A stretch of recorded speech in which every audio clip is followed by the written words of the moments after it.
All right, welcome back for another episode of Carnivore Trades. Today is Friday, October 7th, 2022. Not done so already, give the video a thumbs up, like, comment, subscribe to the channel.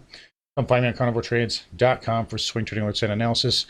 Speaking of, two more winners today. We took that TYO off the board like we talked about yesterday. So quick little trade there on interest rates. Also closed out second half of our GDX position, and that turned out to be a good decision as this is starting to fall lower. I will be buying this again on a pullback. If you want to get in on that, come find me there on Carnivore Trades. We're absolutely killing it this year.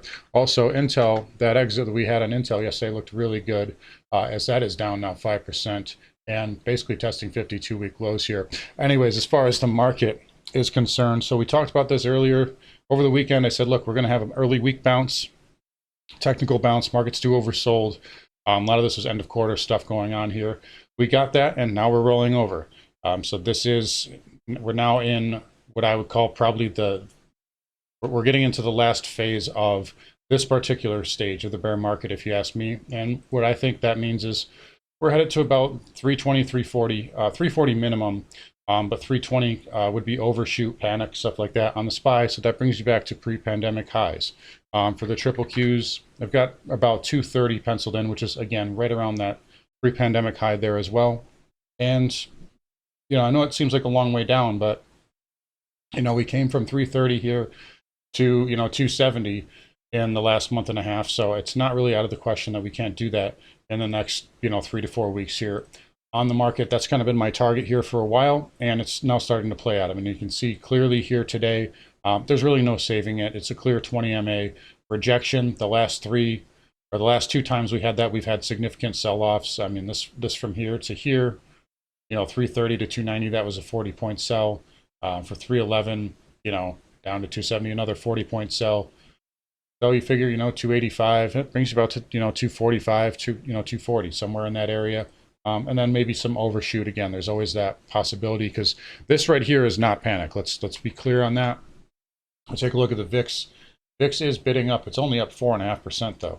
And it actually is backed off of that trend line there pretty much all day long up until now, and we're seeing a late day dump here, which is not surprising. I can't imagine anybody wants to hold over the weekend with Zelensky talking about nuclear war and stuff like that, especially given the price action today. So I'm assuming that, based on this, we'll probably get a little bit more of a fade into the close. And I'm thinking we're probably down on Monday as well. Usually markets don't bottom on a Friday, and usually when you have a big dump on Friday, we're down 3% here on the SPY, 4 on the triple Qs. Usually when that happens, you get some continued downside Monday.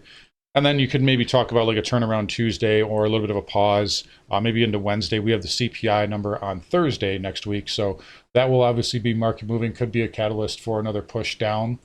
I am seeing a little bit of, just a tiny little bit of change here though, in character in the market. And really what I'm talking about here is the 2-year.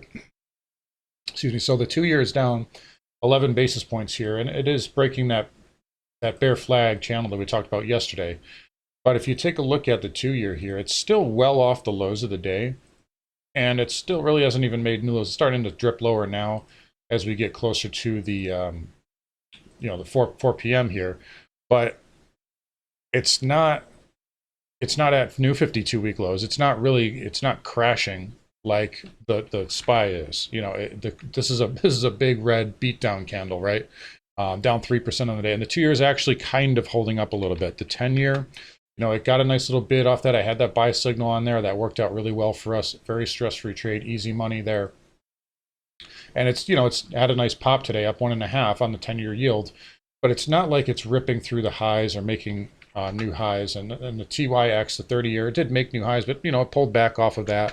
If you look at the TLT here, again, it's off the lows, right? It's off the lows. So we're seeing a little bit of a mixed tape here as far as what we're used to. Typically, it's markets getting crushed because the 2-year is getting crushed. And today, it's the 2-year is down, but there's a little bit of cracks here. Take a look at the GLD intraday. Moved down. This rallied back up, took out the highs from this morning. It's coming back in now, but I mean, this is holding up. So we're seeing kind of a little bit of a shift in the dynamic, and I think we're close to that. I think we're close to a shift where, I've been talking about, I think precious metals are coming into a major, and I mean major, like possibly multi-year low very shortly. But with the, with yields up, it's hard for them to do that. Although eventually these correlations will break down. And I think we're getting close to that point. Again, it's just a little crack in the armor. One day doesn't make a trend. The 2-year could barf on Monday for all we know. So we can't just get ahead of it and say, all right, that's it. This is the end. But we're starting to see a little bit, at least I think, a little bit of a change in the dynamic. So anyways, we talked about the Qs, SPY. Let's look at the Russell really quick. So that one's getting hit as well. Again, Russell's still decently off the lows, but back below this blue trend line, never quite got to that 178 handle, and the SPY never really got up to that 385 area. I would have loved it for it to get up there, so it would have gone in a lot heavier short. We do have some good short exposure though now, and triple Qs again, same thing, never really got up to that 285, 286 area. But nonetheless, markets are dumping here, and that's just a sign of weakness.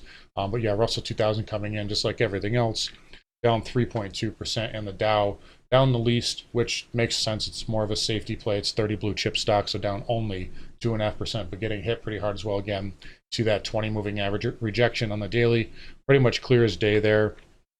On the futures, the ES here, again, that kind of upsloping broadening pattern there, that acted as resistance with the 20 moving average. And on the NQ, you even had kind of a wedge here. We look on like the hourly, actually the 4 hour, you can see a kind of upsloping pennant there, rising wedge pattern right into that daily 20 moving average. So nice rejection here across the board, and I am looking for lower prices here moving forward. Anyway, into the sectors. Let's go over to the semis first. As always, down 6.2%. AMD not helping with that. That's approaching a 15% day here. So down 14 right now. Could get to 15 if we continue dumping. Keep an eye on this downsloping trend line here. I think that's where it wants to go. This is into a good support level right now, though. I will say this is a really good pivot right here, and it is oversold going into that. But if we overshoot, it's nothing to say we can't get down to this trend line here, maybe even to the 50 handle. But I would say AMD is getting a little intriguing here. But again, you did kind of have like a little bear flag start to build up before we dumped out today. So this might have some more legs to the downside. But obviously, this is the leader to the downside, and that's dragging the whole sector down. Nvidia down 8%. We talked about Intel earlier, down 5.5%. This is touching new 52-week lows now. Yeah, it looks like new 52-week lows there for Intel. So semis getting roasted, never a good sign. And again, just adding to the beatdown of this market. IGV getting hit as well. So again, we had that little bear pattern there. We broke out of it, almost got up to that trend line. And I said, yesterday, I was like, if you got up into a short off into this area, I would, really have no problem with it because you got a tight stop there. Maybe if you want to give it wiggle room up to that 50 moving average, you can. But IGV taking a nice hit today, down 4.5%. And cloud getting hit. Really everything tech getting hit here, especially with rates moving higher. Dow transports also getting whacked. Again, 20 moving average rejection. This thing tried to bounce intraday. It had a nice little bounce here. Tried to V-shape early and then just got faded. So we're in a sell the rip mode here across the board. Transports getting hit. And again, that 13,000 area held as resistance. So I said 12.8 to 13,000 would be kind of your area, and that has held so far on the transports. Again, semis down, transports down, never a good sign here. Home builders, XHB. Let's take a look here. So that getting hit down 3.5% on the XHB. And, it got through that 58 handle, never quite got up to the 60 handle, which again would have probably coincided with that 285 area, 385 area on the SPY. Again, market didn't quite get there. And when you're in a bear market, sometimes those upside targets just don't quite get to fill. And when you're in a bull market, conversely, when you look to buy a dip, sometimes it doesn't always get to the fill or a gap fill or a support level. And that's just the nature of it. But XHB getting hit, ITB as well, down 3.25. So that is close to gap fill there. Still above the 20 moving average. So it's hanging in there for the most part. But again, everything is lower today. VNQ, bottom falling out of this one. This has exceeded my price targets to the downside. And this one is wicked oversold at this point. This chart's almost so bearish, it's almost bullish here. This is pretty bad. So you're down into these pivots here. Let's take a fib. I think I talked about the 50% fib. Yeah, or no, this is 618. So this is through that 618 now. You had a bounce there for really a couple of days, and that thing has come right back through that. If this loses that 618, I mean, there's a gap fill down here, and then you're down to that 7.5, or yeah, the 7.5 retrace around $70. Again, the rubber band is really stretched at this point, but this is a weak chart, and yeah, real estate not in good shape right now. Financials also taking a hit. XLF not quite to 52-week lows yet. I'm still down almost 3% on the day. I was really looking to short this. I was hoping for this to get up a little bit higher. Again, you know, bear market, sometimes it doesn't always get to your targets. I wanted to take maybe an SKF or some type of inverse short on the XLF. But hey, nonetheless, it is getting hit with everything else. Financials not being able to escape the Bloodbath XPD, also failing to confirm above the 200 moving average, as well as the 50, because we did close above that yesterday, but obviously getting rejected here. Never got up to that trend line there, and you are rolling over, basically trying to hang on to that daily 20 MA right now. But everything is starting to drip lower in the final half hour here. All right, shifting gears to energy. So crude, another solid day here, and you do have a little trend line that is possibly, you know, possible breakout here. We'll have to see confirmation on Monday. I do think crude is getting a little stretched here in the near term. Maybe it can get up to that 200 moving average and 100 moving average kind of necktie area. That would be kind of your logical short-term target. There's a little resistance at the 95 handle, but I think crude's getting a little stretched here in the short term. And I know the fundamentals are great. I still love crude long term, but I think short term it's getting a little overbought here. And if we, you know, like I said, we're not quite into a panic, you know, this is not panic selling yet. If we do have panic selling, I think everything will get hit, at least for a few days, maybe even a week. And I don't think crude is an exception to that. But crude, for right now, is holding up really well. XLE, also by far the strongest sector today. This was green for quite a while. It just rolled over here really in the last hour or two. But this was green, you know, but the first half of the day at least, in a market that was getting basically pounded.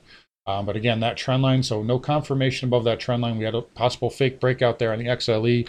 I think we talked about Exxon yesterday. So again, that area here, you know, nice little push through that trend line, but it is coming back in a little bit. Let's look at Chevron. Yeah, Chevron also, again, there's that blue trend line. We haven't looked at Chevron in a while, but there's that old blue trend line, and that's basically acting as resistance right now. But again, XLE coming in, and again, if we have major panic, all these things will come in. XOPC, again, that trend line coming into play there as well. OIH also red on the day, but still holding up really well. But you know, to say one more time, if we do have panic, everything will come down, at least in the short term.